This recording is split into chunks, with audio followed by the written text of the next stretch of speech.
Willkommen! Kennt ihr Dora Bromberger? Sie war eine der bekanntesten Bremer Malerinnen ihrer Zeit, wurde 1941 von den Nationalsozialisten nach Minsk deportiert und dort ermordet. Ihr Schicksal steht für eine ganze Generation jüdischer Künstlerinnen, deren Stimmen und Werke fast zum Verstummen gebracht wurden. Schauen wir uns ihren Lebensweg genauer an.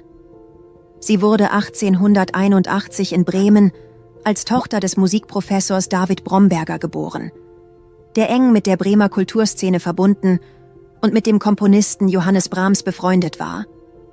Gemeinsam mit ihrem Bruder Siegfried und ihrer Schwester Henriette wuchs Dora in einem künstlerisch geprägten Elternhaus auf. Sie studierte bei verschiedenen Malern an der Münchener Akademie und auch in Paris. Ihre bevorzugte Wirkungsstätte blieb München, von wo aus sie zu Malaufenthalten an die Bayerischen Seen reiste, bevor sie 1923 aus finanziellen Gründen nach Bremen zurückkehrte. Sie war auf Ausstellungen in Berlin, Nürnberg und Bremen vertreten und wurde Mitglied des Bremer Künstlerbundes. Ab 1933 wurde sie dann von den Nationalsozialisten systematisch entrechtet und lebte mit ihrer Schwester zurückgezogen im Elternhaus, unterstützt von den Künstlerinnen Elisabeth Noltenius und Isa Hasse. 1941 wurden beide nach Minsk deportiert, wo sie im Sommer 1942 mit 61 Jahren ermordet wurden. Ihr Bruder überlebte, da er 1939 nach Kuba emigrierte. Schauen wir uns ihren Malstil und Motive genauer an.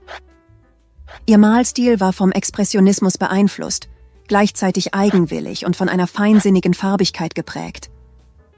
Über die Jahre entwickelte sie eine besondere Meisterschaft in der Aquarellkunst, in der sie Leichtigkeit und Tiefe miteinander verband. Ihre Motive waren vor allem Landschaften, aber es sind auch Stillleben und Porträts unter ihren Werken zu finden, immer durchdrungen von persönlicher Stimmung und Intensität.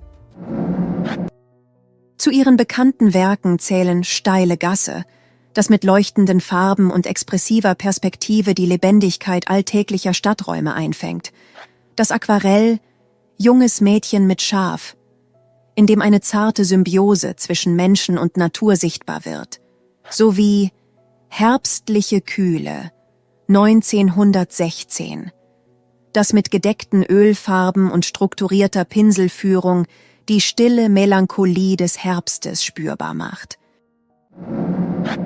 Am Ende ihres Lebens hinterließ Dora Bromberger rund 160 Werke. Ein eindrucksvolles Vermächtnis, das uns bis heute an ihre Kraft, ihre Kunst und ihr tragisches Schicksal erinnert. Wir hoffen, dass euch dieser Einblick in das Leben und Werk von Dora Bromberger gefallen hat. Wenn ja, abonniert unseren Kanal für mehr spannende Kunstgeschichten. Und falls ihr weitere Informationen zu ihrem Leben und Werk habt, schreibt dies bitte in die Kommentare.